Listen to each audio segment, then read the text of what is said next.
Nous sommes de retour sur le plateau de Smart Tech pour notre rendez-vous Game Business avec Guillaume Monteux, président de Gatsby Advertising.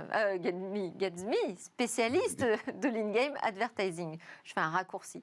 Ça va, Guillaume? Ça va, Delphine, merci. Bonjour. Alors, on va revenir aujourd'hui sur les actus qui ont fait bouger cette planète jeux vidéo. Et oui, avec cette semaine, une nouvelle incursion du géant Electronic Arts dans le domaine du mobile. Alors, pour ceux qui sont précisément d'une autre planète, EA, c'est le champion du monde des jeux sur console, des jeux de sport sur console. FIFA, NBA 2K, les jeux de hockey, les jeux de baseball, les jeux de football américain, bref, tous les grands jeux de football, de sport sur console.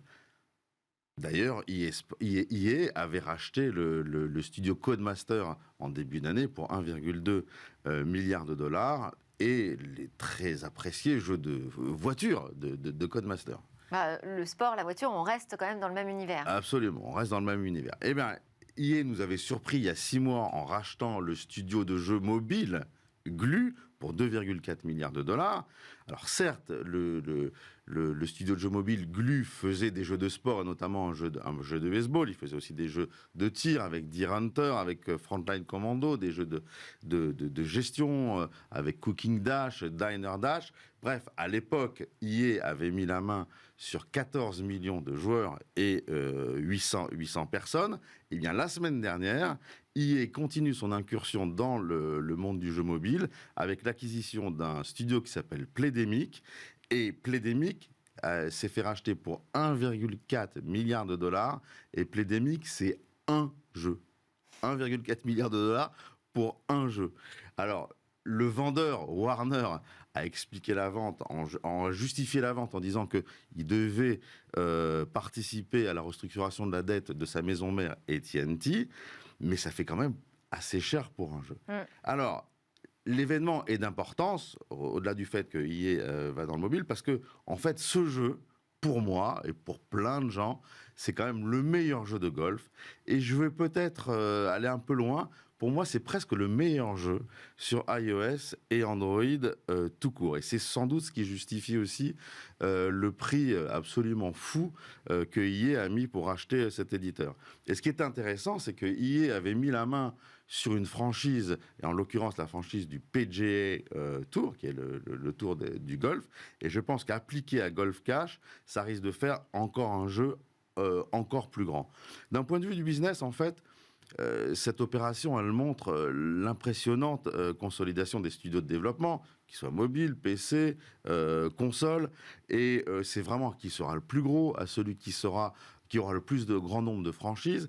Et en fait, les bons développeurs, en fait, c'est compliqué à aller chercher. Et en fait, une des raisons aussi, c'est que les gros studios vont pas aller recruter les développeurs, mais vont chercher à faire des acquisitions pour les ramener en masse chez eux. Et puis, tous les acteurs préparent la guerre entre les éditeurs-développeurs d'une part et les distributeurs de l'autre. L'éternelle guerre entre le producteur de contenu et celui qui vend ce contenu. Deux métiers vraiment différents et dont les rapports de force, d'ailleurs, entre l'un et l'autre et l'un, sont constants. Et qu'on constate sur d'autres secteurs d'activité. Vous vouliez aussi nous parler de Robert Kotick. Robert Kotick, PDG d'Activision Blizzard depuis 1991. C'est lui qui est à l'origine de la fusion, justement, entre Activision et Blizzard en 2008. Vous vous rappelez, une opération à 19 milliards de dollars, gigantesquissime.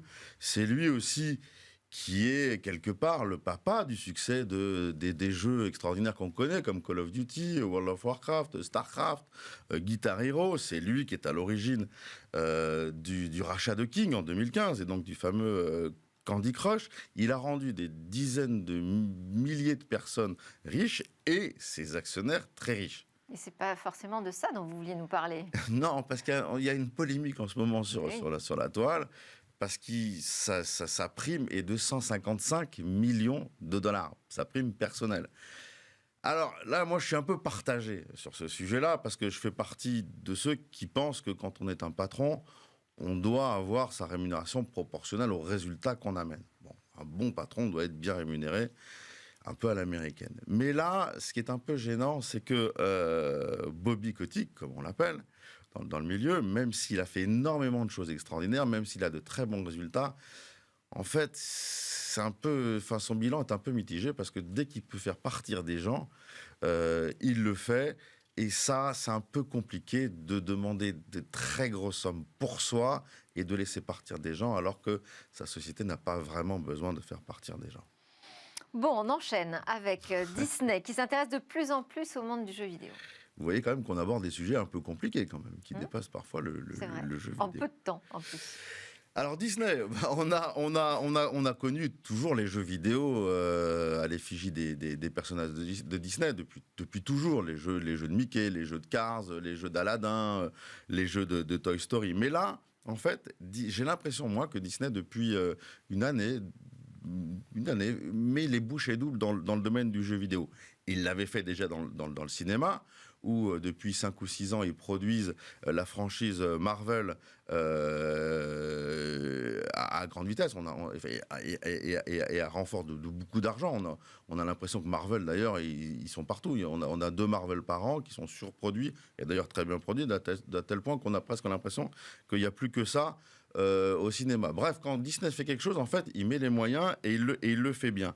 Et ben, dans le jeu vidéo, moi, mon impression, c'est que la stratégie de Disney, c'est pas une stratégie d'acquisition de studios, voilà, mais c'est une stratégie de partenariat. En fait, j'ai l'impression que Disney laisse les studios développer et créer des expériences originales et inédites autour de leur propre franchise. Alors, peut-être dans une autre chronique, vous nous expliquerez pourquoi, c'est votre analyse, ça ferait un sujet en soi. Vous vouliez terminer avec une actu qui est tombée là, tout récemment. Alors, hier soir, on a appris dans la stratégie d'acquisition, vous voyez, on parlait que Disney avait plutôt une stratégie de partenariat. Aujourd'hui, la règle, c'est plutôt les stratégies d'acquisition. Eh bien, Sony a fait l'acquisition d'un nouveau studio de développement hier qui s'appelle Housemarque, qui est connu pour son jeu qui s'appelle Returnal, qui a été très apprécié. C'est plutôt des jeux doubleurs.